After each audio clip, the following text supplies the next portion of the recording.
Comment se rapprocher de Dieu? C'est une question immense, une question que beaucoup se posent. Aujourd'hui, on va explorer une piste de réponse, une piste qui nous dit que le chemin ne se trouve pas à l'extérieur, dans des rituels ou des cérémonies, mais au plus profond de soi.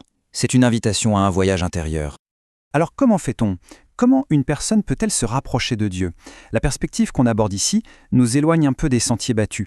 L'idée, ce n'est pas tant de se concentrer sur ce que l'on fait, les prières, les rites, etc., mais plutôt sur qui l'on devient au fond de soi. C'est un changement de focus complet. Pour y voir plus clair, on va suivre une sorte de feuille de route en 5 grandes étapes. D'abord, l'idée d'un voyage intérieur. Ensuite, apprendre à se connaître soi-même. Puis, chercher la vérité, la vivre au quotidien. Et enfin, accepter le défi que la vie nous présente. Allez, c'est parti. Premier point, et c'est vraiment la base de tout. Ce cheminement commence à l'intérieur.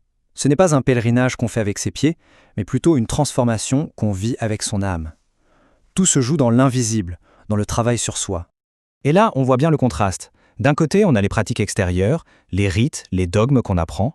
De l'autre, on parle d'un travail intérieur, d'un effort pour s'aligner sur ce que la source appelle les lois divines, les grandes lois de la création, et pour développer sa propre personnalité spirituelle. Le regard se tourne vraiment du dehors vers le dedans. Très bien, mais si tout se passe à l'intérieur, la question suivante c'est qui est à l'intérieur? Qui sommes-nous vraiment? C'est la deuxième étape. Aller au-delà de l'apparence matérielle pour découvrir sa vraie nature.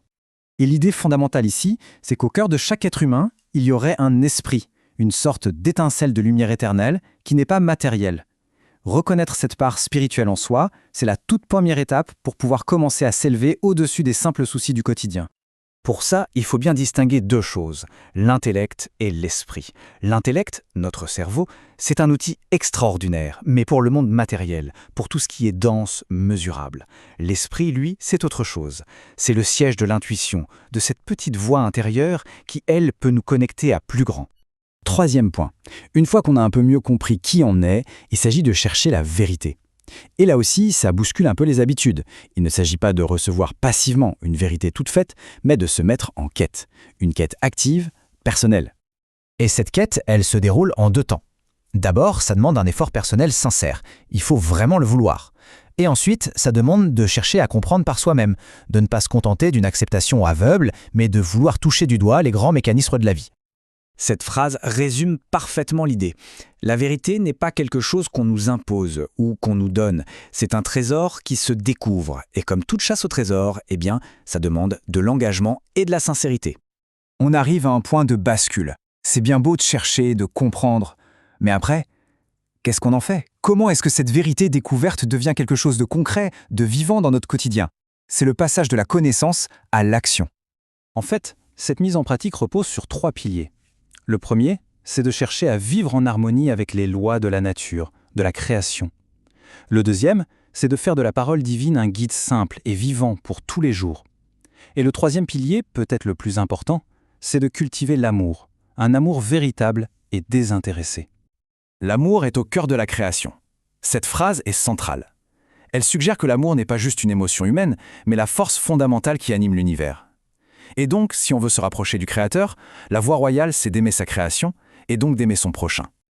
Mais attention, on ne parle pas de n'importe quel amour. On parle ici d'un amour désintéressé. C'est quoi? Eh bien, c'est un amour qui est une action. C'est être compassif, savoir pardonner, être généreux, et tout ça sans juger et sans rien attendre en retour. Un amour qui donne, tout simplement. On aborde la dernière étape, et c'est peut-être la plus difficile à intégrer, parce qu'elle concerne notre rapport à la souffrance. Et si les épreuves de la vie n'étaient pas juste des coups du sort, mais en fait, des opportunités de grandir? Dans cette vision des choses, la souffrance change complètement de visage. Ce n'est plus une fatalité absurde, mais ça devient une sorte de signal d'alarme. Une occasion de s'arrêter, de faire le point, de se demander ce qu'on a à apprendre. C'est un peu comme le feu qui purifie le métal. Bien sûr, le but n'est pas de chercher la souffrance, mais quand elle est là, inévitable, tout se joue dans notre attitude. L'idée, c'est de l'accepter avec humilité et courage. Et c'est dans cette acceptation qu'on puise une force nouvelle, une force qui purifie et qui finalement nous rapproche du but. On arrive au bout de cette exploration et je crois que c'est clair. Le chemin qui est décrit ici est loin d'être simple. C'est une voie qui est personnelle, qui est exigeante et qui ne supporte pas la demi-mesure. Elle demande un engagement total de tout son être. Et on va se quitter sur cette question. qui vient directement de la source. Une question qui est là non pas pour qu'on y réponde tout de suite, mais pour qu'on la laisse résonner en nous. Quel plus grand but a-t-il à poursuivre dans son existence ?